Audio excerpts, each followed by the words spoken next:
오늘 말씀 제목은 필승 전략이라고 좀 강하게 한번 지어봤습니다. 필승 전략. 주전 500년 전쯤 중국의 군사 전략가로 유명한 사람이 살았습니다. 여러분들 그 사람이 누군지 아세요? 이 사람이 쓴 유명한 병법이라는 서적이 있는데, 놀랍게도 이 책이 그렇게 오래됐음에도 불구하고 지금 현대 사회에서도 많이 쓰여지고 있습니다. 이 책의 제목은 바로 손자병법이라는 책이에요. 손자병법이라는 책. 이 책에서 그 저자인 손자가 말하고자 했던 그 핵심은 바로 싸우지 않고 이기는 것이었다고 해요. 그러니까 싸움을 부추기는 것이 아니라 어떻게 해서라도 싸움을 하지 않고 이기는 것이 제일 좋은 거다라고 말을 했다고 해요. 이 사람이 이렇게 의도한 것처럼 우리가 삶을 살면서 싸우지 않고 갈등하지 않고 이길 수만 있다면 얼마나 좋겠습니까? 그렇죠? 손 안 대고 코 푸는 것 같잖아요. 그렇죠? 갈등하지 않고 내가 원하는 모든 것을 얻을 수만 있다면 이보다 더 좋은 것이 어디 있겠습니까? 정말 세상 살기 편하지 않겠어요? 그런데 그런 우리의 바람과는 달리 우리가 사는 이 인생이라는 것은 싸움과 갈등의 연속이라는 것을 여러분들께서 그 누구보다도 더 잘 아시리라 생각합니다. 그렇죠? 우린 늘 싸워야 하고 존재하는 것만으로 우리에게 다가오는 그 갈등들을 멈출 수가 없습니다. 맞습니까? 틀립니까? 맞죠? 우리가 태어난 순간부터 죽는 그날까지 우린 싸우고 갈등해야 하는 것이 바로 우리에게 주어진 인생이에요. 매우 슬프지 않습니까? 그래서 저 먼 세상에는 나라들 간의 전쟁이 있습니다. 그렇죠? 서로 싸우고 서로 죽이고, 그렇죠? 이 같은 전쟁으로 자국민들에게는 직접적인 피해는 물론 타국민들에게까지 근심하게 하고 걱정하게 하죠. 또 우리가 사는 사회에도 얼마나 크고 작은 많은 전쟁과 갈등이 있습니까?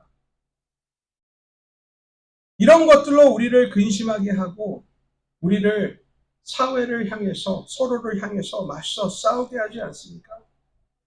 이런 것들이 우리를 서로로부터 분열시키고 서로에게서 등 돌리게까지 하죠.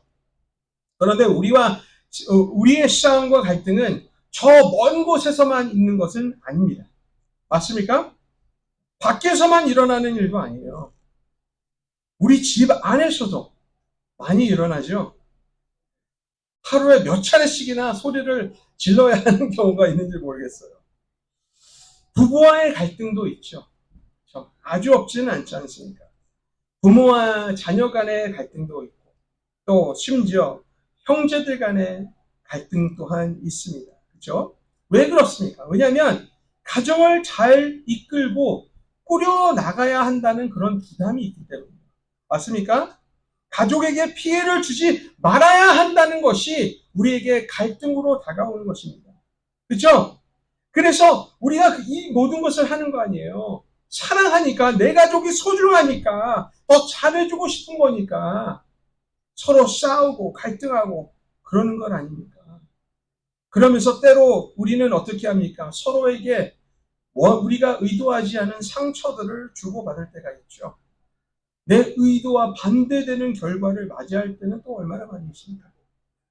그리고 그런 상황들을 우리가 겪을 때마다 나 자신을 두들겨 가면서 나는 왜 이렇게 무능할까? 왜 이렇게 무기력할까? 생각하며 마치 자신이 패배자처럼 여기고 사는 경우가 얼마나 많이 있습니까? 그런데 이것 또한 우리 자신과 싸우고 갈등하고 극복해야 하는 문제 아니겠습니까?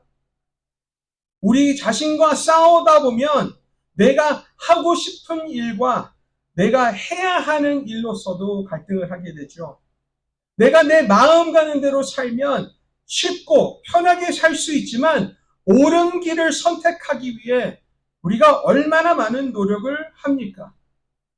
그렇게 해서 우리의 삶을 되돌아봤을 때 우리가 지금까지 이루고 누린 것들이 우리 집안에 쌓여 있는 것 아니겠습니까? 누가 여러분들에게 거저준 것 하나 있습니까? 하나하나 싸우고 갈등에 이루어낸 것 아니에요? 맞죠? 그런데 그렇게 어렵게 우리가 인생을 바쳐 싸워 이루어낸 것 또한 한순간에 이룰 수 있다는 것을 보여준 사례가 바로 최근에 이곳 스포켄에서 있었던 불사태가 아닌가 싶죠. 세상에 그렇게 많은 일들이 일어나 그저 그 많은 아픔 중에, 트래지디 중에 하나라 여길 수도 있지만 이번 불사태는 저에게 또 여러분들에게 좀 더 특별하고 조금 더 개인적인 인상을 남기게 된 것은 아닌가 싶습니다. 그래서 우리가 피해자들의 심정을 어떻게 헤아릴 수 있을지 정말 모르겠습니다. 한번 상상해 보세요. 길 건너 서서히 불타 없어져가는 자신의 집을 볼 수밖에 없는 심정을 또 그 안에 쌓아놓은 물건들을 비롯해 자신이 노력해서 얻은 모든 것들과 추억들 또한 하나하나 죄로 사라지는 것을 보고 그 심정을 누가 헤아릴 수 있겠어요? 마치 제 일처럼 너무 슬프더라고요.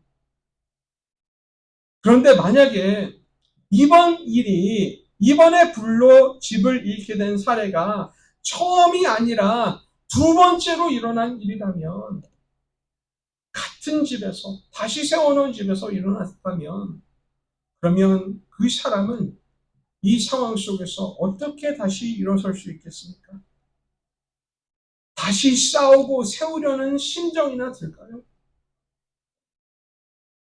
여러분, 이러한 일들이 바로 우리가 사는 인생이 결코 쉽지 않다는 것을 확인시켜 주지 않습니까?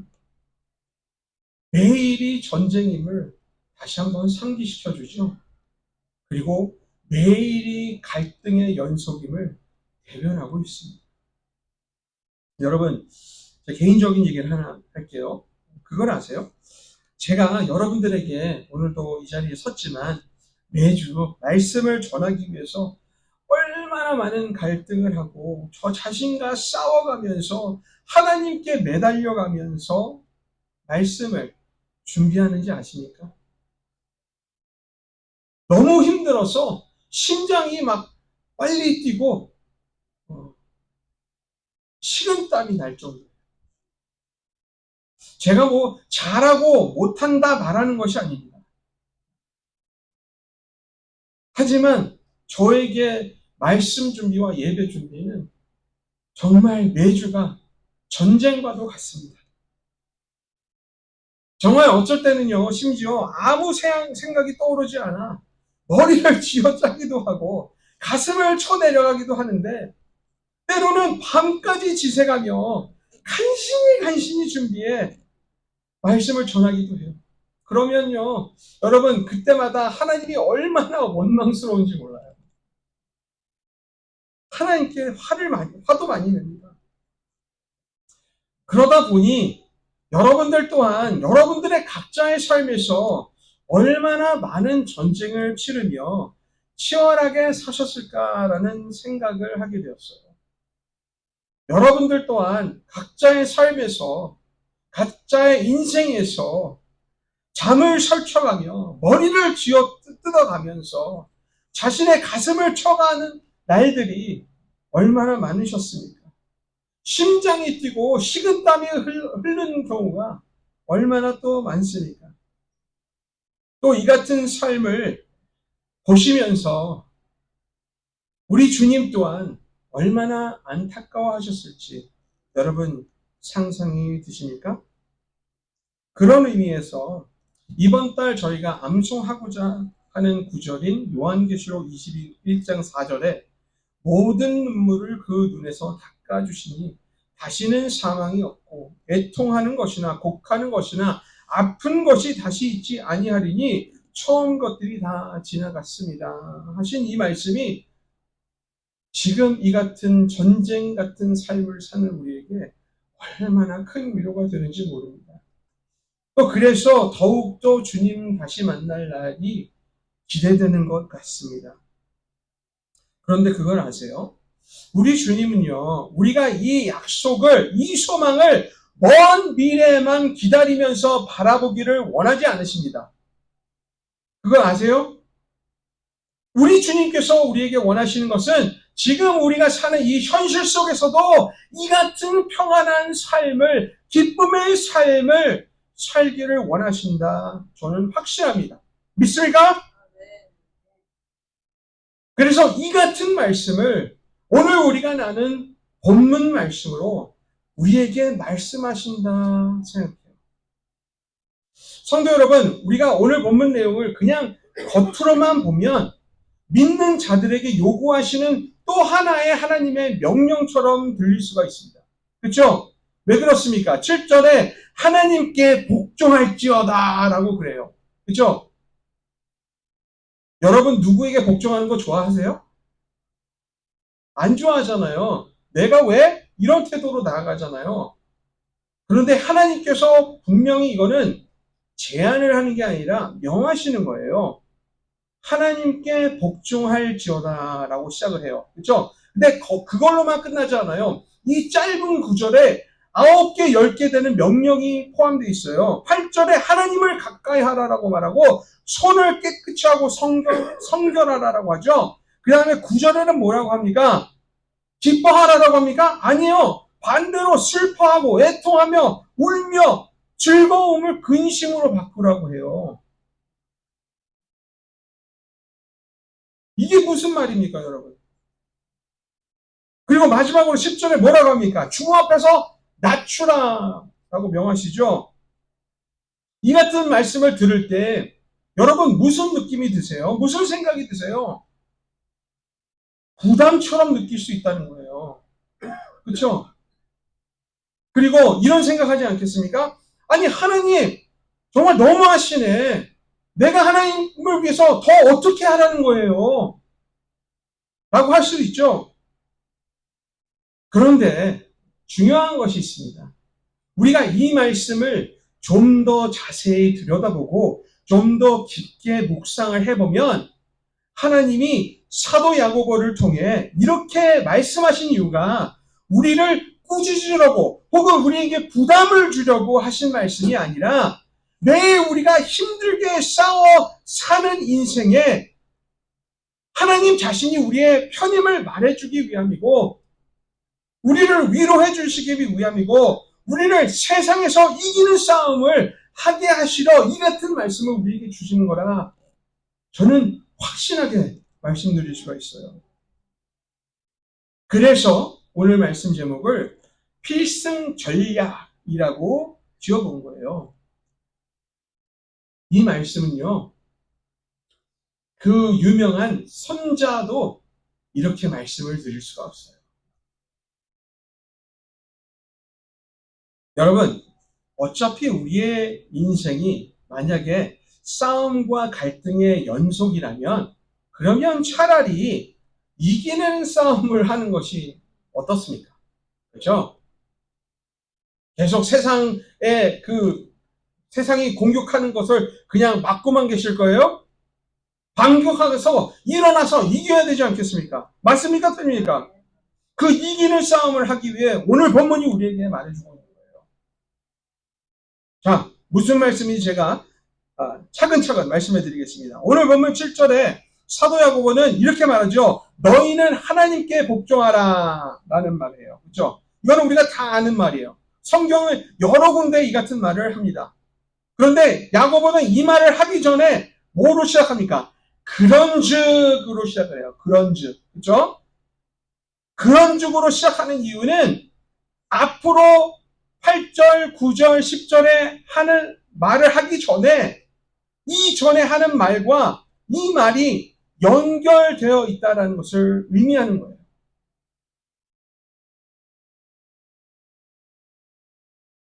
아시겠어요? 이전에 한 말과 연결되었다. 말하고 있는 거예요. 그렇다면 사도 야고보가 오늘 본문 이전에 무슨 말을 했는지 우리가 좀 살펴보고 궁금해야 하지 않겠습니까? 그래서 여러분들께서 4장 1절부터 이렇게 가볍게 훑어보면 알 수 있는 것이 성도들 간의 싸움이 있었음을 말하고 있어요. 성도들 간의 싸움이 있었어요. 왜 싸움이 있었느냐? 자신의 정욕과 탐하는 욕심 때문에 성도들 간의 싸움이 있었다 말하고 있어요. 이 말이 뭐냐면 교회가 내 뜻대로 안 돌아가서 내 말을 들어주지 않아서 시기하고 질투해서 싸움을 했다 이거예요. 현재 교회 안에서도 무수하게 일어나는 건 아니겠습니까? 그런데 그뿐이 아니에요. 또 하나의 문제가 있었어요. 그것은 주를 믿는다고 하는 사람들이, 주를 사랑한다고 고백한다고 한 사람들이 세상을 향한 사랑을 버리지 못해 이것을 사도 야고보가 간음과 비교하며 그들을 꾸중하고 있었어요. 우리가 주를 사랑하고 세상을 사랑하는 것은 간음과 같은 거다. 간음이 우상숭배이고 우상숭배가 간음이에요. 그러면서 결정적으로 4장 4절이 뭐라고 하는지 아세요? 세상과 벗된 것은 하나님과 원수됨이라 일침을 가했습니다. 일침을. 그런데 중요한 것은 이 모습이 바로 우리의 모습이 아닌가라는 거예요. 매주 하나님 앞에 예배하러 오면서 은혜의 감격에 눈물 콧물 흘려가면서 다시 세상으로 돌아가서는 세상이 주는 그 달콤함을 못 이겨서 에넬레 하고 쳐버리고 사는 그 모습이 우리의 모습 아니겠습니까? 여러분, 이것으로 우리는 다시금 인생 그 어느 곳도 전쟁이 없고 갈등이 없는 곳이 없다는 것을 깨달아야 돼요. 우리가 하나님을 사랑하고 세상을 사랑하면 그러면 우리는 매일같이 영적인 전쟁을 싸우고 있는 거예요. 그 갈등을 어떻게 피할 수 있겠어요? 하나님을 사랑하고 세상을 사랑하는데. 그리고 이번에 스포겐 불사태로 다시금 우리가 알아야 될 것이 있어요. 그거는 바로 세상 그 어디에도 안전지대란 없구나. 우리가 사는 세상은 그 어떤 곳도 편한 곳이 없구나라는 사실을 깨달아야 돼요. 이 깨달음이 있을 후에는 우리가 어떻게 해야 합니까? 어떻게 살아갈 수 있어요? 너무 심한 말이죠? 너무 그냥 낙심되는 말 아닙니까? 그래서 좌절하면서 살아야 될까요? 포기하면서 살아야 될까요? 아니죠. 아닙니다. 그래서 주님이 사도 야고보를 통하여 우리에게 필승 전략이 될 만한 말씀을 하고 있는 거예요. 그러면 이 같은 사실을 우리가 깨닫게 되면 그러면 우리는 매 순간, 매 전투에서, 매 전쟁에서, 매 갈등에서 우리는 승리하며 살아갈 수 있습니다. 아멘. 그래서 잘 한번 들어주세요. 그 필승 전략이 무엇이냐면 바로 하나님께 절대적인 복종하는 것입니다. 이기기 위해 세상과 맞서 싸워 이기기 위해서 하나님께 복종하는 거예요. 이것이 좀 이상하게 들릴 수 있죠. 근데 제가 설명을 한번 잘 들어보세요. 그리고 생각해 보세요. 하나님께 절대 복종하지 않는 자가 있어요. 그러면 그 사람이 이 세상에서 일어나는 싸움들과 갈등들을 어떻게 이겨낼 수 있을 거라 생각하세요? 자신이 그렇게 강합니까? 자신이 그렇게 능력이 뛰어납니까? 경험이 있습니까? 할 수 있다 생각해요? 여러분, 전쟁에서 전우들에게 가장 필요한 것이 뭐예요? 전우들에게 가장 필요한 것은요, 특히 전쟁터에서 서로가 서로를 위해 목숨까지 바치겠다고 하는 신뢰예요. 그렇죠? 그리고 더 나아가서는 리더, 장군을 향한 신뢰예요. 그래서 명령에 따르는 거예요. 맞습니까? 틀립니까? 그런 의미에서 미 해병대 표가 뭔지 아세요? 미 해병대 표. Semper Fi라는 표가 있어요. 그 Semper Fi라는 것이 라틴어인데 무슨 뜻을 의미하는지 아세요? 언제나 충성한다라는 뜻이에요. 언제나 충성한다.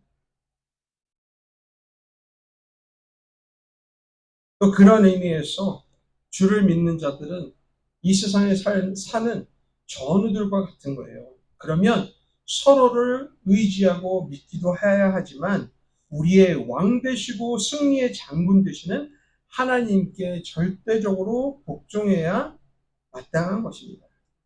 그래야 이길 수 있는 거예요. 그래서 이 말씀을 하는 거예요.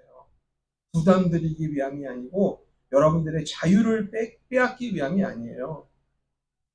하나님이 절대적으로 우리의 편임을 선언하기 위해서 우리가 절대적인 복종을 해야 하는 것입니다.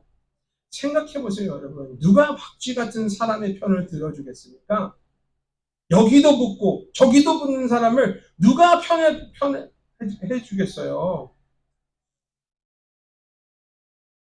또 이 같은 이유로 성경 여러 군데의 전쟁은 분명히 하나님께 속해 있다 말하는 거예요.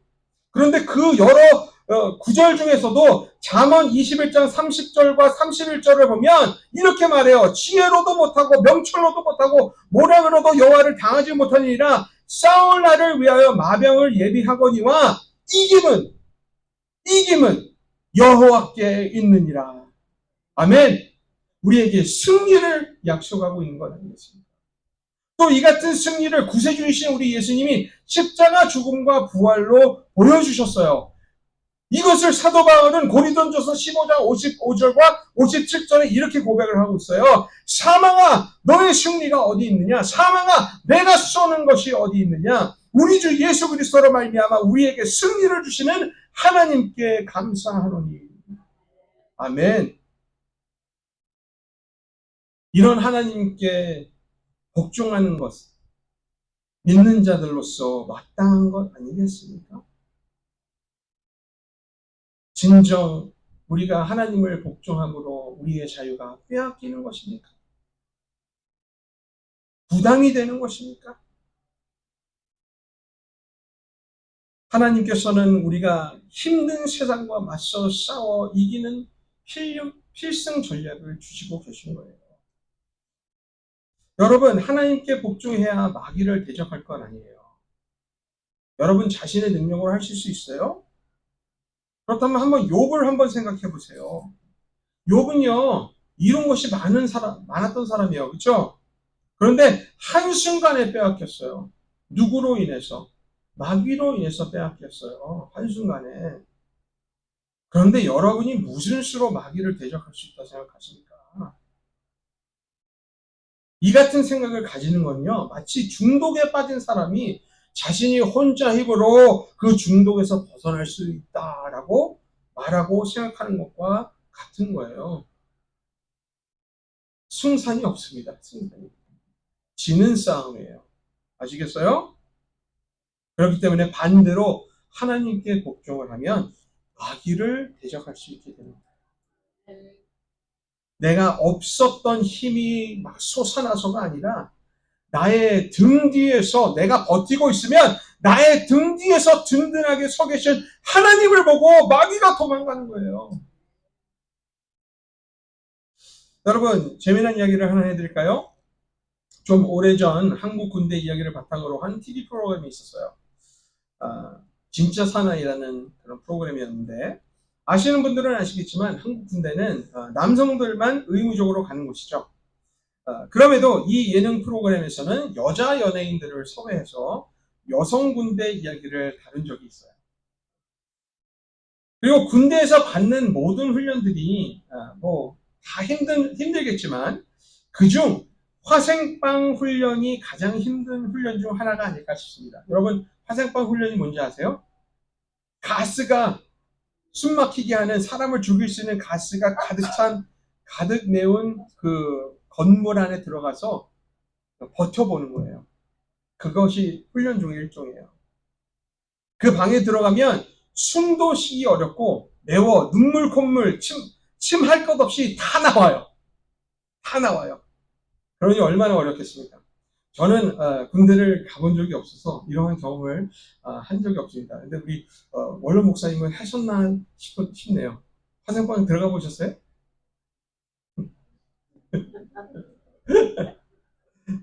생각만 해도 막 아찔하죠? 일단 들어가기 전 정화통이 있는 방독면을 쓰게 합니다.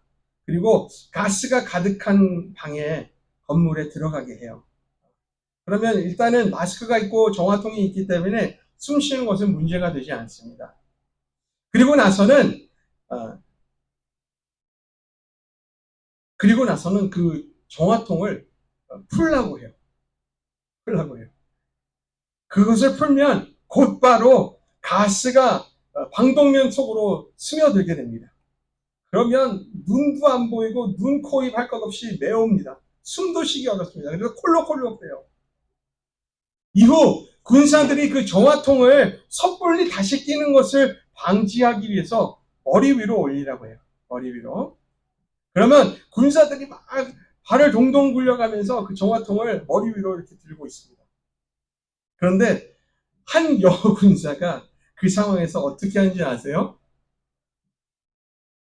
머리 위로 올려 하니까 자신의 헬멧 위에 고스란히 살포시 이렇게 올려놓는 거예요. 그것을 보고 빵 터졌습니다. 그것을 아마 여러분들께서도 보셨으면 웃으셨을 거예요.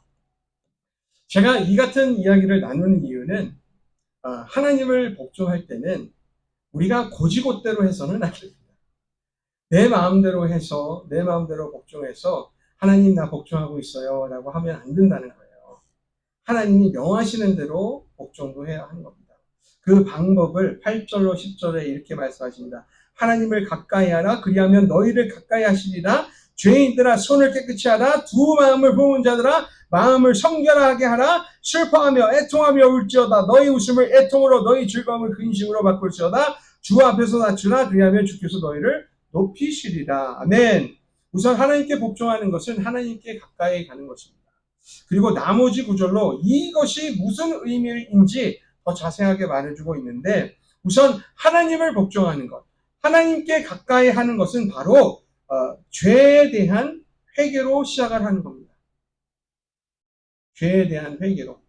돌아온 탕자가 발걸음을 계속 방탕한 삶으로 이어지고 있다가 그 방향을 전환한 사례가 본인이 스스로 나는 죄인이구나 라는 것을 깨달았을 때 방향전을 했어요. 그러므로 하나님께 가까이 가고자 하잖아요. 그러므로 하나님을 복종하고자 하잖아요. 그러면 우리는 죄에 대한 회개로 시작을 해야 됩니다.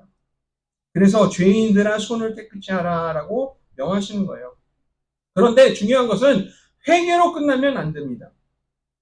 회개는 하나님을 복종하고 하나님께 가까이 가는 것의 첫걸음일 뿐이에요. 그렇죠? 그 다음에는 그 발걸음을 이어가야겠죠. 그래야지 가까워지지 않겠습니까? 그렇기 때문에 그 다음에 우리가 해야 하는 것은 바로 마음을 성결하게 하는 거예요. 마음을 성결하게 하는 거는 겉만으로 성결함을 의미하는 것이 아니에요. 겉보기에만 거룩하고 겉보기에만 교회를 다니는 것 그런 모습이 아니라는 거예요. 내면의 성결함을 의미하는 거예요. 그래서 진정한 변화를 말하는 거예요. 아시겠죠? 그러지 않고는 이러한 진정한 내면의 변화가 일어나지 않고는 성결함이 있지 않고는 우리가 늘 주님을 사랑한다 하더라도 세상을 사랑하게 하는 그 두 마음을 저버릴 수가 없는 거예요. 그리고 나서 구전에 슬퍼하고 애통하고 울라 말씀하시는 이유는 남은 인생을 우리가 그래 너 잘못했지 그러니까 고개 숙이고 바짝 숙이고 살라 이렇게 말씀하시는 것이 아니에요.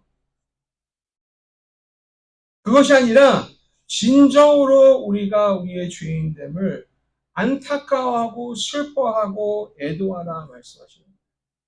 왠지 아세요? 왜냐하면 많은 경우 우리는 죄에 대해서 관용하기 때문이에요. 우리는 죄를 심각하게 생각하지 않아요. 그 심각성을 잘 인지하지 않습니다. 어떻게 하는 줄 아세요? 우리가 죄를 가볍게 여기기 때문에 우리가 잘 변하지 않는 거예요. 여러분이 여러분의 손을 이 전기 코드가 있는 전기가 흐르는 코드에 한번 넣어보세요. 한 번이면 족하죠? 그럼 다시는 넣지 않을걸요? 그죠? 네. 그런, 그게 죄예요. 죄를 그렇게 여겨야 돼요. 그런데 우리는, 세상 천하 태평, 이런 태도로 죄를 대하고 있어요. 근데 죄는 정말 심각한 거예요. 왠지 아세요? 죄로 우리를 하나님으로 떨어지게 하였어요. 그렇죠? 그리고 우리를 죽음으로 이끌고 있었어요. 이것을 방지하기 위해서 우리를 죽음에서로부터 구원하기 위해서 죄 없으신 이가 이 세상에 오셔서 우리 대신 맞고 죽으신 것 아닙니까? 그렇기 때문에 주를 믿는다고 하면 죄에 대해서 심각하게 여겨야 하고 다시는 죄를 짓지 않도록 단호한 결정을 내려야 해요.